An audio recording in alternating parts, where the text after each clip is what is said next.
Good Tuesday evening and welcome to the NCWLIFE Evening News. I'm Grant Olson.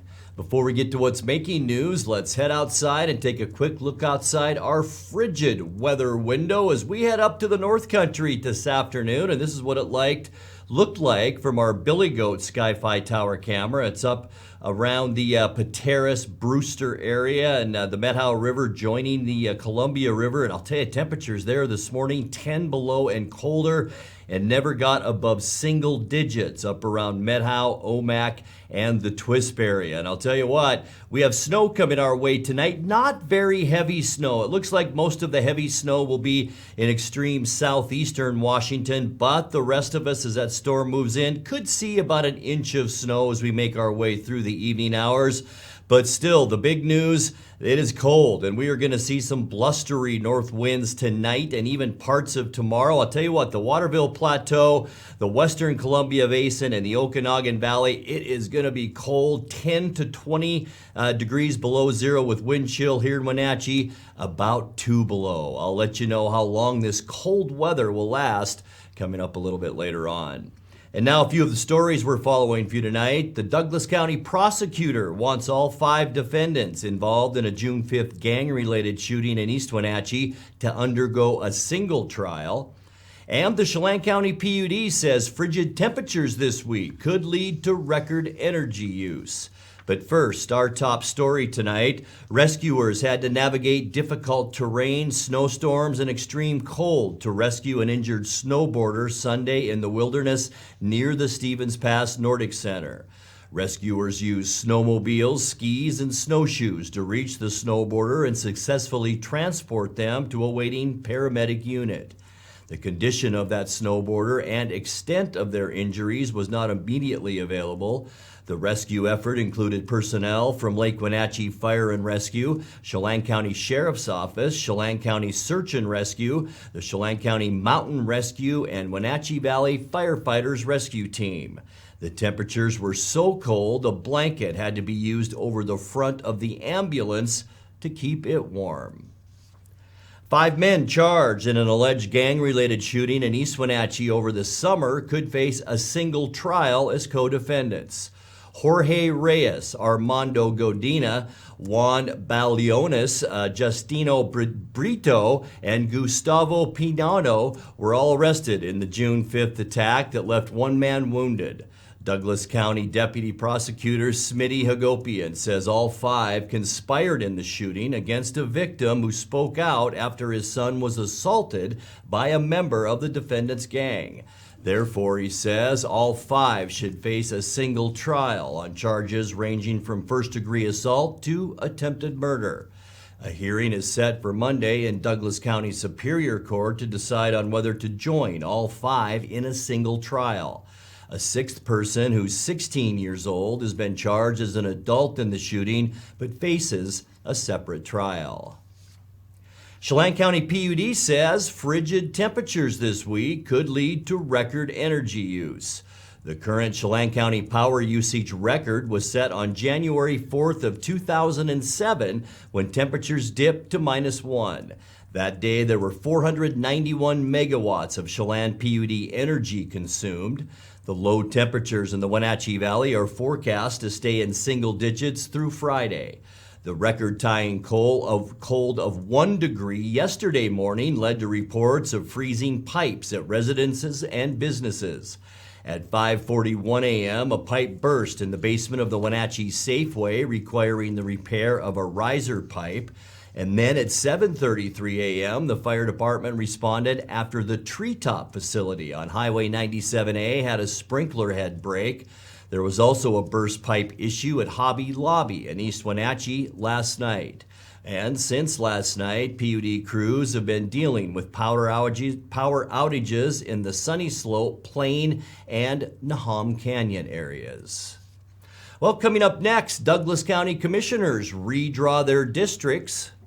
Stevens Pass Resort is struggling this season with the lack of personnel and other issues that have kept it from opening all 12 of its lifts for downhill skiing. Grant County Fire District 13 is bidding farewell to its former chief turned commissioner. And in addition to dealing with snow, ice, several closures, and numerous holiday backups over the weekend on Snoqualmie Pass, the state had to remove dangerous icicles that had formed on overpasses. I'm Grant Olson, and you're watching the NCWLIFE Evening News.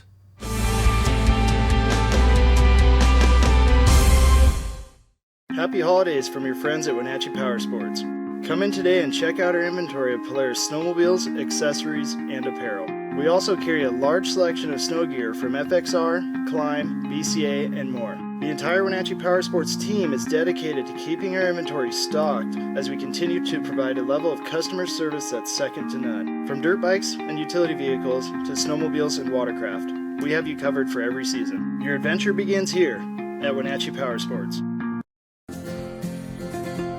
At Local Myth Pizza, we believe in real food, freshly prepared with only premium ingredients. Our cheeses are imported from Italy. Our sauces, dressings, and even our sausages are made in-house fresh daily.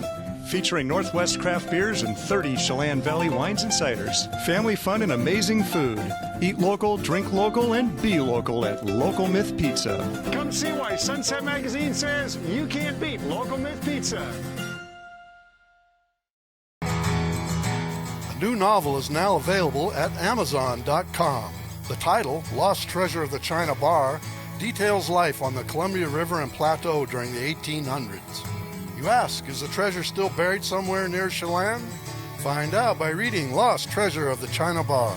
Lost Treasure of the China Bar. Buy it on Amazon.com. $12.99 for paperback, $2.99 for Kindle. A great gift.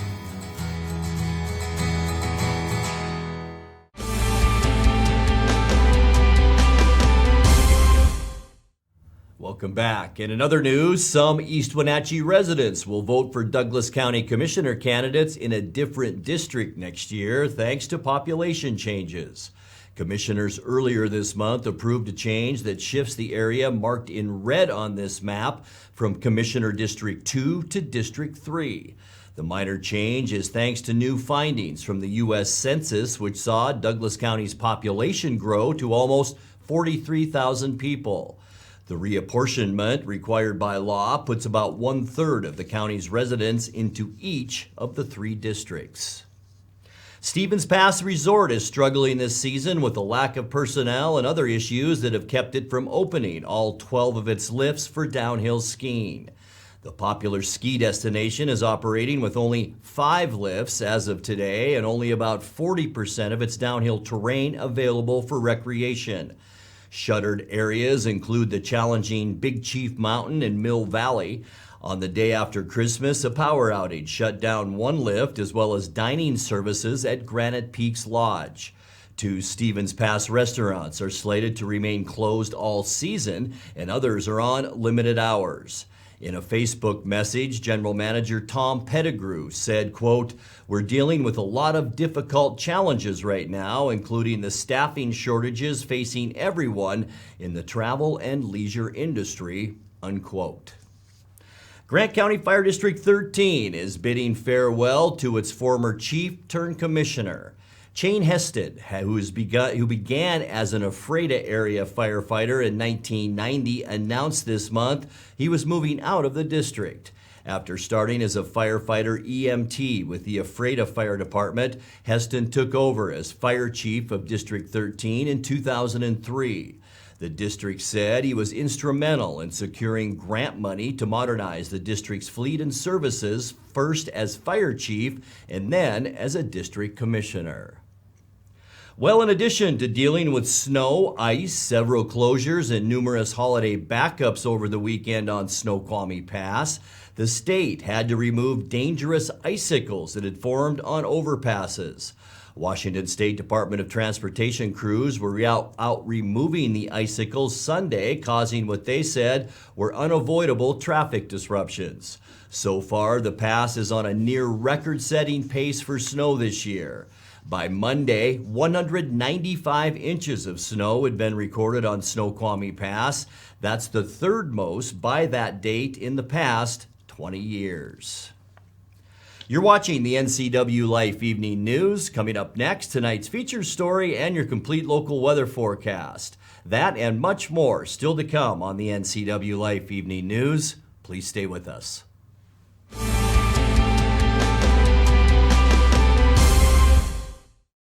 Traditional values and innovation in honoring the life of each family we serve is part of the ministry of Heritage Memorial Chapel. Our staff is committed to walk with your family with compassion through this time of grief. We are here to help and here to serve, the right kind of help when you need it most. Heritage Memorial Chapel.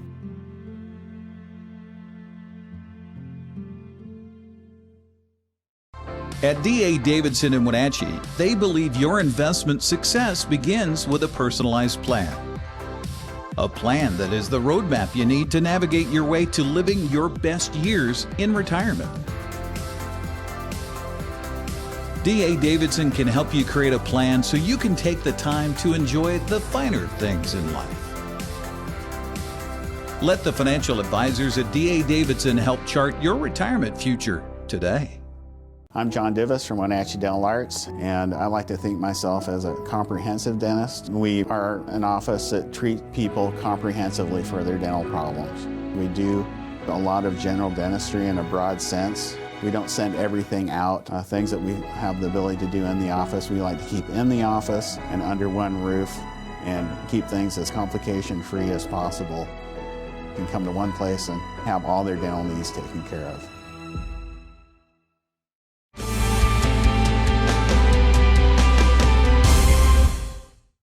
Welcome back to the NCW Life Evening News.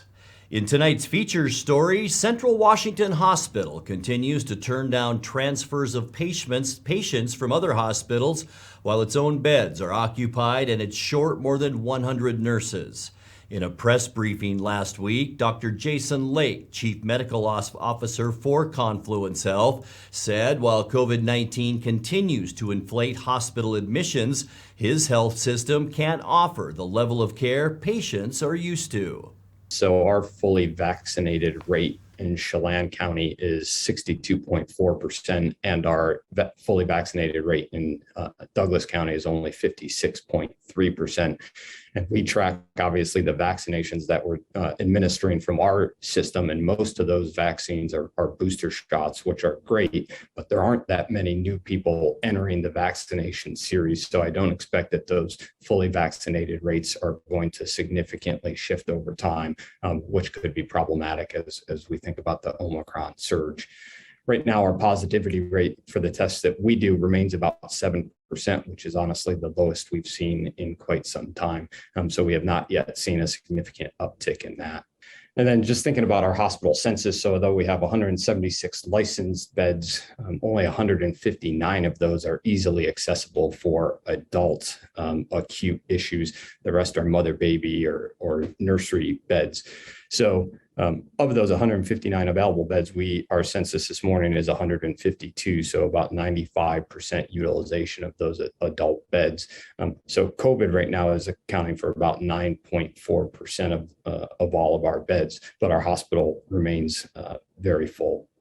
Because of that and our staffing challenges, we remain on a no inter-facility transfer status. We do try every day to evaluate every request, especially from our critical access hospitals in our region, and we will accept patients when able, but we do remain on that no inter-facility transfer status. Every stroke, cardiac, or trauma case that we get is request for transfer that we get is vetted through our ER docs to see whether they require immediate treatment in our facility. So we do those on a case-by-case basis. We do know of some patients being kept at our critical access hospitals that really should have a higher level of care just because there's no place in the region to transfer them to. And that's, providing a level of care that we don't want to serve to our people in the region. We want them to be able to get the appropriate level of care. And in some cases, that's not happening.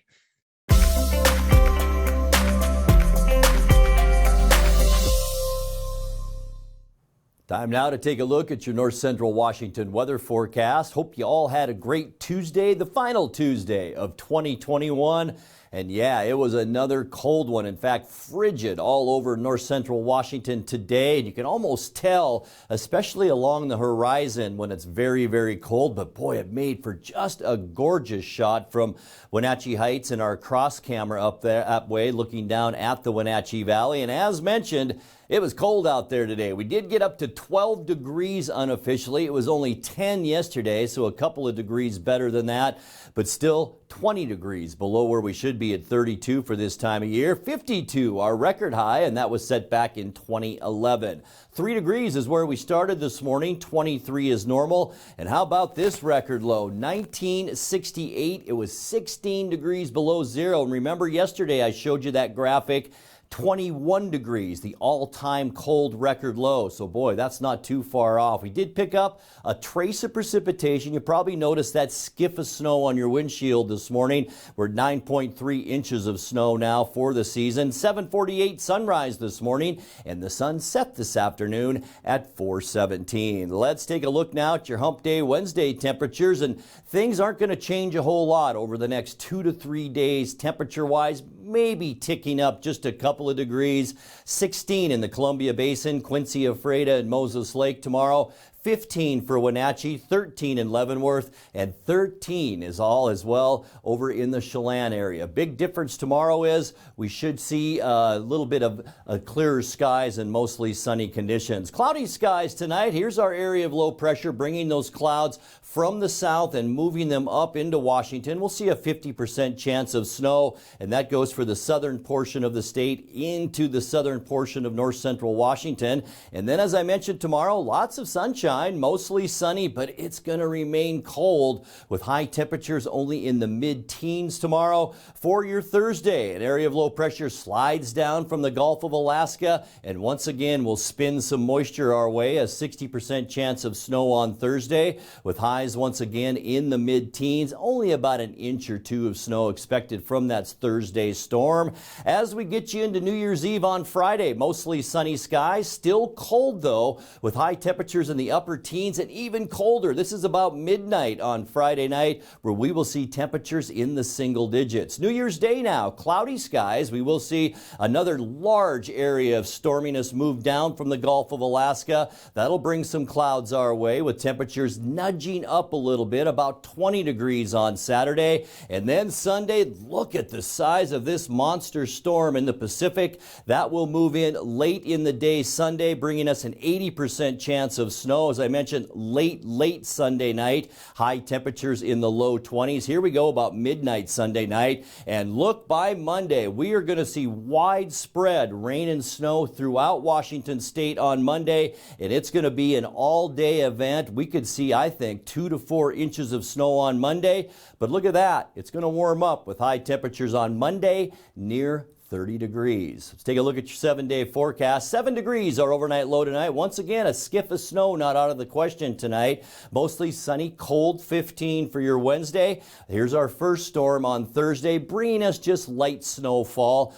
17 for the high temperature. 19 on your New Year's Eve, and we'll see 7 degrees if you are out about midnight or so. It'll be in the single digits. Happy New Year on Saturday. Maybe a snow flurry and 20 degrees.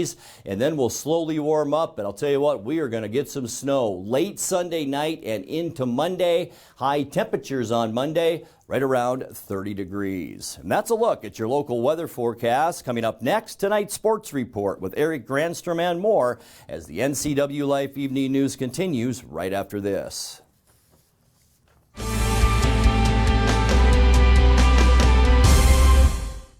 What is home? A place to gather, a place to grow, provide shelter for the ones we love, eat, drink, restore, build trust.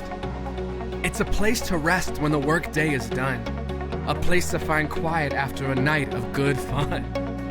What an honor we have at Guild to help own, finance, create, pave the way to live in home. You love to help others. You need a solid career. You can have it all with help from Charter College. Our 10-month medical assistant program prepares you to work in healthcare settings like physician offices, rehab centers, and clinics. You'll learn to take patient vitals, assist with exams, administer injections, and maintain medical records. When you're ready to launch a rewarding healthcare career, visit chartercollege.edu, because we work to get you to work. Campfire North Central Washington, serving youth ages 3 to 18. Register today in one of Campfire's programs. Club members meet regularly with volunteer leaders to learn responsibility, sharing, cooperation, and citizenship. When a child is involved in Campfire, they will be actively learning and engaged in activities, encouraged to learn new skills, feel a part of the group, learn to work in a team setting, participate in planning, goal setting, and making lasting memories. And now it's a sports update on the NCWLIFE channel. And a happy Tuesday to you. Wenatchee won its opener at the T-Town Throwdown today in overtime over Foss. 86-78 was the final, but the Panthers did have to work to get it into overtime. To the highlights we go.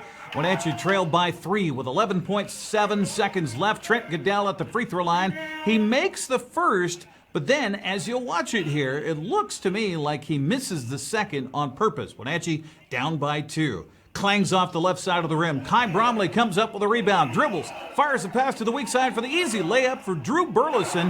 That ties it at 76, and Foss will try to get a jumper here at the buzzer. It'll hit the top of the backboard, and we go to overtime. Wenatchee works it to Camden Lloydhammer for 2. Yeah, nice. Then another sweet feed to Lloydhammer for another bucket, and a Wenatchee 4-point lead in the extra frame. Then it's Burleson with a drive and the left-handed floater for the bucket. Count it. Finally, it's a drive by Goodell. Then the pass to Bromley. Bromley with the lay-in, and the Panthers go on for the victory in overtime, 86-78 the final. Coming up tomorrow, Eastmont plays Federal Way or Newport at 3:45. The Panthers will face either Franklin Pierce or Emerald Ridge at 5:30. All right, here's a look at the Prep Boys basketball schedule that remains today. First, for the Cascade Hoops Classic up in Leavenworth, Vashon Island faced Highland earlier today. Manson and Cascade playing right now. Down at the Sundome at Yakima, the Wilbur Ellis Yakima Sundome shootout had a major reshuffle of its schedule due to teams backing out because of a mix of bad weather and COVID issues. 12 teams had to withdraw. Brewster is taking on Zilla right now. Wapato and Quincy play at 6 o'clock on one court, while Ephrata faces Lakewood on the other. Also on the schedule today, Pateras hosted Republic. Okanagan is playing Deer Park in Chelan. Omak is hosting Elmira Cooley Heartline. Liberty Bell visits Freeman coming up at 6. Turning to the girls' schedule, we begin with the Moses Lake Mixer. The girls hosting the Mixer. And earlier today began with Eisenhower and Central Valley. That's followed by Gonzaga Prep and Sunnyside. Moses Lake will face Meade coming up at 6:30. At the Cascade Hoops Classic in Leavenworth, Highland and Wapato were followed by Cascade and Manson. Down in Yakima at the Wilbur Ellis Sundome Shootout, Ellensburg and Zilla played earlier, with Quincy and Tenino playing right now. Also earlier today, it was Republic at Pateras, Okanagan and Deer Park in Chelan. Omak hosting ACH. Liberty Bell is in Freeman. Right now, Chelan hosting Napa Vine tonight at 6 o'clock. Plenty of precautions taken for today's wrestling tournament happening at Royal. That's where the Knights are hosting the Royal Christmas Tournament. 13 teams in town, including Ephrata, Liberty Bell, Moses Lake, and Quincy. First whistle sounded this morning at 10 o'clock. Well, if we've learned anything in nearly 2 years of dealing with COVID-19, is that everything should be written in pencil, not ink. Miami pulled out of the Tony the Tiger Sun Bowl over the weekend because of coronavirus in their program. Initially, that meant the forfeit for Washington State. No, bowl organizers have found a replacement. The Central Michigan Chippewas will fit in on New Year's Eve. Central Michigan was supposed to play Boise State in the Arizona Bowl on New Year's Eve, but the Broncos had to pull out due to COVID. That was there was a thought of moving the game back a couple of days, but nope, no, they're going to keep it Friday morning, 9 o'clock on CBS, at least for right now. Well, the Seahawks are 0-5 in games decided by 4 points or fewer this season. That's a sharp contrast to a couple of seasons ago when Seattle was 6-0 in those close games. So what's the difference? Time of possession. In 2019, Seattle went undefeated in tight games by possessing the ball an average of 2 minutes longer than their opponents. This year, the 5 games where the Seahawks have lost close ones find the opposition holding the ball an average of 14 minutes longer. tough to score when you don't have the ball. Coach Pete Carroll says it's also about players trying to do in those tight situations more than what they have to do. It's not one thing. There's a number of areas that we're trying to get hammered out where we're just cleaner and sharper. You know, it's just coming through. Really, what I talk about all the time, Tim, is that we're trying to play like we've been playing, and don't let the situation of the game cause you to try to do something that you weren't doing in the earlier part of the game. Just keep executing and focusing on that is more. It's more of a challenge than you might think. You just need to keep doing stuff right. And so what happens is there's an area, we got a hold on on the line of scrimmage, and then we get a late hit on the quarterback, and then there's a guy that might be laying off in his coverage as opposed to pressing, and there's just things like that you just try to keep working to clean up that they get magnified in these games that are so close, and a mistake, an issue, a choice a guy may make in a situation, and so we're just trying to clean it all up, and so that we fit off of one another. Like, for instance, we had the situation in the game where the defense we missed a field goal. Then the defense goes back out and gets a nice stop. We get the ball back for our guys at midfield on a 4th down stop, and we need to capitalize on that with the offense, taking advantage of that. So it's all of those things that we're trying to work out, because in any game they can be the one that's the key issue. So it just seems like in the past those issues have not stopped us from winning the games, and we've been able to accelerate even in our situation at the end of the game. Not happening like we want to right now. Seattle is set to host Detroit Sunday and then travel to Arizona to finish the season. Coach Carroll was asked if the approach over these final 2 games will change since there's no shot at the playoffs. No, we're going to do everything to keep our focus on playing this week. Just do 1 week at a time and just keep rolling. Our approach has always been set up for whatever the circumstances bring you, and this is, in this regard, it's no different. So we're going to go after it and calling our guys to be in it and study and bust their tail to get really good at the game plan and put our best foot forward for this ball game. Seattle and Detroit kick off at Lumen Field Sunday at 1:25. You can watch it on Fox. 4th-ranked Gonzaga gets back on the hardwood tonight in Spokane. The Bulldogs hosting North Alabama coming up at 6 o'clock. It'll be broadcast in Spokane on KHQ as well as Root Sports. So if you want to get your basketball fix, you can do that. Hey, one final note here. Happy birthday to the guy behind the scenes you never see, Malcolm Whitehall. Happy birthday, my friend. You lived another season, another year, even with COVID hanging over your head. You did it. Good job. That's sports news. Grant, back to you. Thank you very much, Eric. And now let's check in with Dan Kuntz for a look at what's coming up tomorrow morning on Wake Up Wenatchee Valley. Dan? Thank you very much, Grant. Tomorrow is Wednesday, and if you watch Wake Up Wenatchee Valley, you know what that means. Winning Wednesday comes your way tomorrow. It's your chance to win some really cool prizes from some really cool people. Don't know what it is yet. It'll be a surprise for everybody. So if you want to win something cool, tune in tomorrow for Wake Up Wenatchee Valley. Plus, we'll have everything else to get your Wednesday going, including that all-important weather forecast. Winning Wednesday tomorrow morning, 7 a.m. I'll see you then. Grant, back to you. Thank you very much, Dan. And that is going to do it for our newscast tonight. For more on these stories and other news from around North Central Washington, you can find us on Facebook or our website at NCWLIFE.com. And remember, if you see news happening, we'd like to hear from you. You can send us an email at news@NCWLIFE.com or give us a call at 888-6295.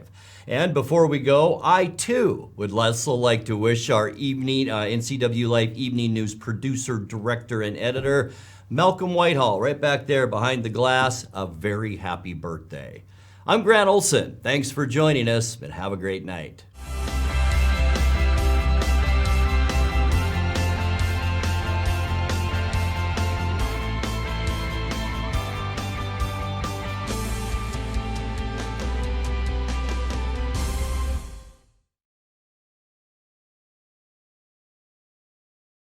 Connect with us on Networked as we introduce you to the people and organizations who are leading innovation in the region. Get inspired, engaged, and networked right here on the NCW Life channel. Counterplay inside, picking his way back to the 10, to the 5. High school sports is back, and NCW Life Channel's got you covered. Tune in for football, girls soccer, and volleyball right here. Thanks to our sponsors, Harvest Valley Pest Control, Rivercom 911, and Sangster Motors. Follow all the action of high school sports on your local TV station, the NCWLIFE channel.